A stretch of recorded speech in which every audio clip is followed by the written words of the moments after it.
The Apology of Socrates is Plato's account of Socrates defending himself in front of an Athenian jury of about 500 citizens against charges that, quote, Socrates does injustice by corrupting the young and by not believing in the gods in whom the city believes, but in other daimonia that are new. Daimonia are divine beings of some kind. These crimes are punishable by death. The accusation, in other words, amounted to saying that Socrates, by his very way of life, had grievously harmed the city and should himself, therefore, be destroyed. The men who accuse Socrates of harming the city of Athens speak for the city's prejudices against the philosopher Socrates. The backdrop for this trial, then, is the basic view of human nature and political life that we've already seen in the allegory of the cave from Plato's dialogue, The Republic. There we saw that in all actual cities, the desires of those who seek truth are in tension with the needs of the city and its rulers. Remember that Socrates had there said that if a philosopher returned and tried to free others in the cave, people in the cave would try to kill her or him. If we remember that in the Republic, everything that is said about the city is supposed to stand for something about the soul, about each of our souls, each one of us, then we can say that just as the city is a tense mixture of non-philosophers and philosophers, human nature is a tense mixture of body and soul. From this point of view, bodies are, in their way, necessary and even natural. Even the wisest person lives in a body, and both she and everyone else, you might say, starts pretty much as all body, as a baby. Eventually, in the best case, the mind rises somewhat above being completely controlled by bodily concerns, and then takes over ruling the body. Before that, however, the body does not want to obey. Dessert is not good for me, says our reason. Shut up, reason. Give me dessert, says the body. Even once the mind has taken command, at least some of the desires of the body must be met, even when they are less than fully reasonable. The pleasure of philosophizing must sometimes be foregone, and heed given to satisfying hungers, with an eye to the overall health of the whole human life. The city seems to be necessary in something like the same way the body is. One can scarcely survive in the world without one. Here too it seems like it would be best if wisdom simply ruled. But cities are different from individuals in a crucial way. A person can learn to feel the intense pleasure of philosophizing, and other passions and habits can be ordered in that light. Cities cannot feel this pleasure. Cities, as such, cannot philosophize. While the city, for its own good, may need to be ruled by philosophy as much as the body needs to be ruled by the mind, cities, as cities, can never fully satisfy or even be fully aware of this need. Since most of its citizens are not philosophers, a city must be organized by rules and opinions that non-philosophers can understand. These opinions must and will favor the bodily survival of the city. And won't the city despise anyone who says its prejudices are not the most important things? Even though it may truly need its rulers to be philosophers, if it would ever be in complete harmony with itself, it must, nevertheless, despise the way such people actually understand the city, the purpose of human life, and everything else. So the unhappy situation is that the city needs philosophy, and the city despises philosophy. The complex teaching of Plato seems to be that philosophy is in permanent, necessary tension with the city, with political society. In Socrates' trial, we see that Socrates has been accused by Meletus, a poet, and Anytus, a politician, and an unnamed third.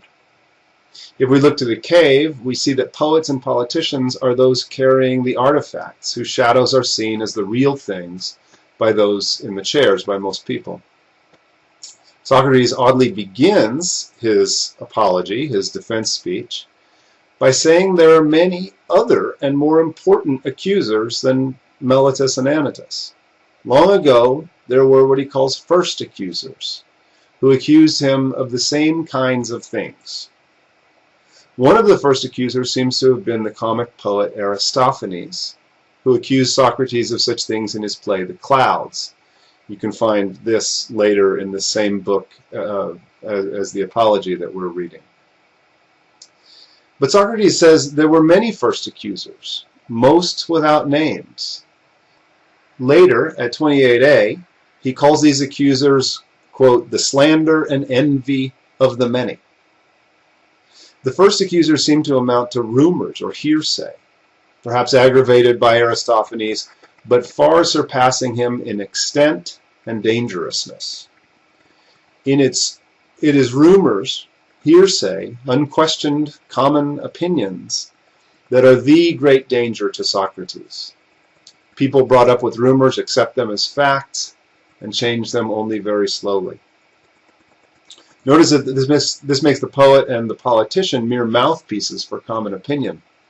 Rather than simply giving the people their opinions, maybe they are to a great extent following the public, discerning what the people will like and pretending to give it to them.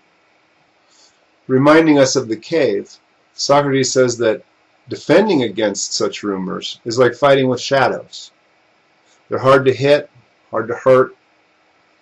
Only light, only real education can dispel shadows.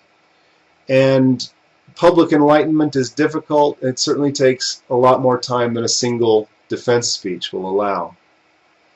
According to Socrates, these rumors got started merely because he was a good, pious Athenian who honored the god Apollo. His friend Chaerephon, he says, had long ago asked the oracle, the Pythia at Delphi, which is the temple of Apollo, whether there was anyone wiser than Socrates, and the oracle answered that there was no one wiser than Socrates.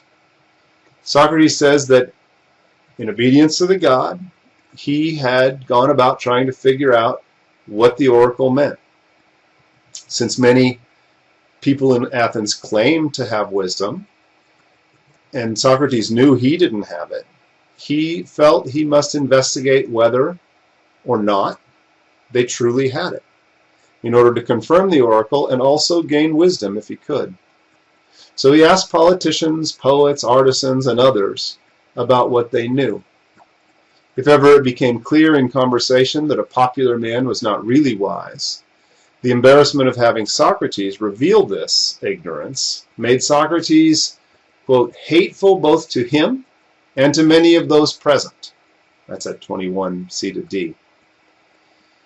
Socrates' profession of ignorance should serve to remind us again that in the cave image, actually getting completely out of the cave and seeing the light of the good itself directly is not something he, Socrates, simply knows about by experience.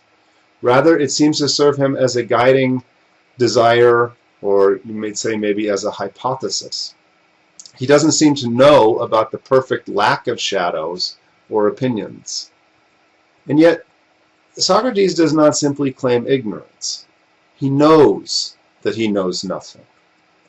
He recognizes his lack of wisdom.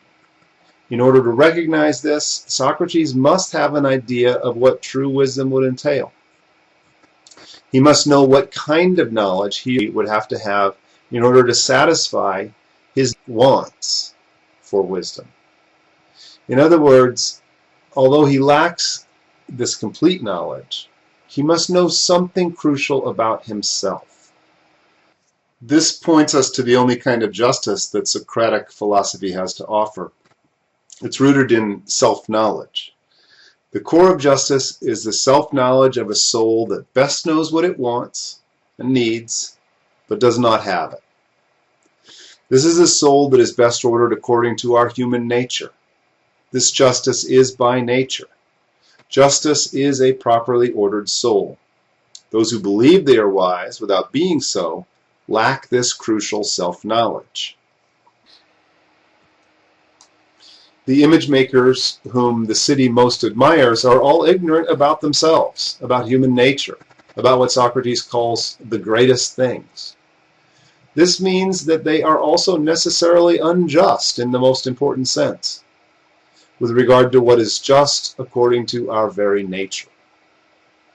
Socrates and the tradition that followed him taught that the humane wisdom closest to the unattainable wisdom that we desire traces a kind of self-sustaining circle.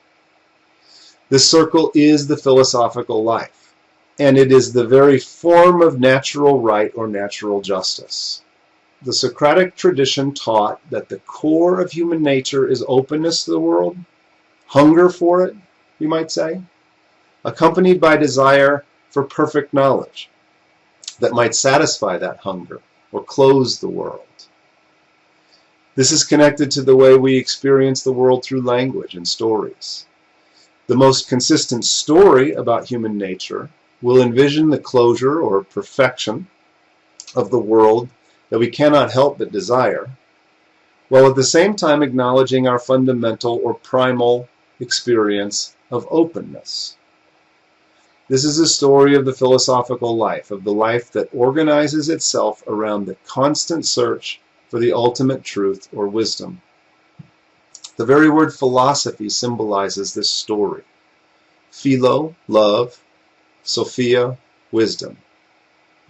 Not wisdom simply, not closure, not just Sophia, but loving wisdom, philosophia, openness toward closure. This life moves in an ever tighter circle, moving out to test whether something is true, and then moving back to acknowledge one's continuing ignorance or hunger for truth, that one still has questions. Moving out to test again for truth that closes, returning again to openness, and so on. The account of this circle of life as the pursuit of truth can provisionally stand in for the goal of truth itself, sustaining both primal openness and the goal of fulfillment. This life is not wisdom simply, but it serves as a surrogate for wisdom in organizing a human life. The life of seeking wisdom, or truth, was held to be the only natural standard of right that is accessible to us. All human things can be judged relative to this. The most just city will be ruled by this philosophy, this love of wisdom. Every other city will be judged as closer to it or further from it. Every change in a political society can be judged as moving the society closer to it or further from it. Notice that it is not the kind of justice that can simply tell us what to do. It can't give us clear rules to follow. But on the other hand, neither does it leave us with no moral compass by which to orient ourselves in the world. Okay, enough for once. Next time, we'll see how this trial of Socrates turns out. Thank you.